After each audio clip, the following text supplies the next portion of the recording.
ஆச்சாரம் டிவி நேயர்களுக்கு வணக்கம். நாம் இன்னைக்கு திரை விமர்சனத்தில் பிரசாந்த் நடிப்பில் வெளிவந்திருக்கின்ற அந்தகன் திரைப்படத்தின் திரை விமர்சனத்தை பற்றி தான் பார்க்க போகிறோம்.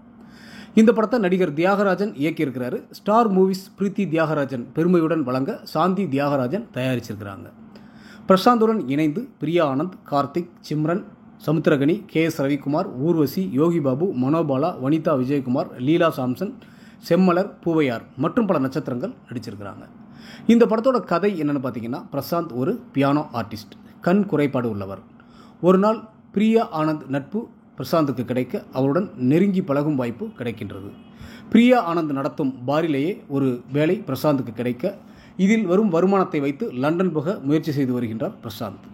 இந்த நேரத்தில் நடிகர் கார்த்திக்கின் அறிமுகம் பிரசாந்துக்கு கிடைக்கின்றது. கார்த்திக் அவருடைய மனைவி சிம்ரனை திருமண நாள் அன்று சர்ப்ரைஸ் செய்ய பிரசாந்தை பியானோ வாசிக்க வீட்டிற்கு அழைக்கின்றார். அங்கு வந்த பிரசாந்திற்கு ஒரு கடும் அதிர்ச்சி. கார்த்திக் அங்கு இறந்து கிடக்கின்றார். சமுத்திரகனி மற்றும் சிம்ரன் இணைந்து கொலையை செய்திருக்க இதை பிரசாந்த் பார்க்கின்றார். பிரசாந்துக்கு கண் தெரியாதே என்பதால் அவரை சமாளித்து அனுப்புகின்றார் சிம்ரன்.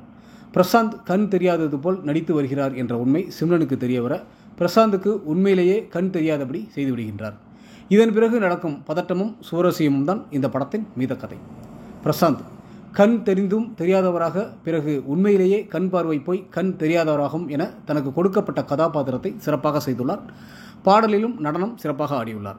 பிரியா ஆனந்த் கதாநாயகியாக சிறப்பாக நடித்துள்ளார். சிம்ரன் கதாபாத்திரம் அருமை, அதை சிறப்பாக செய்திருக்கின்றார். போலீஸ் அதிகாரியாக சமுத்திரகனி வில்லனாக நன்றாக நடித்திருக்கின்றார்.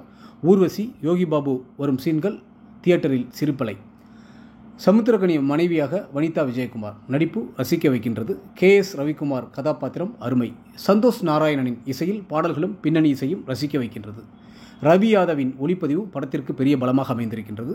நடிகர் இயக்குனர் தியாகராஜன் ஹிந்தியில் வெற்றி பெற்ற அந்தாதுன் படத்தினை தமிழ் ரசிகர்கள் ரசிக்கும்படி ரீமேக் செய்து எல்லோரும் ரசிக்கும்படி வெற்றி படமாக கொடுத்துள்ள நடிகர் இயக்குனர் தியாகராஜனுக்கு பாராட்டுக்கள்.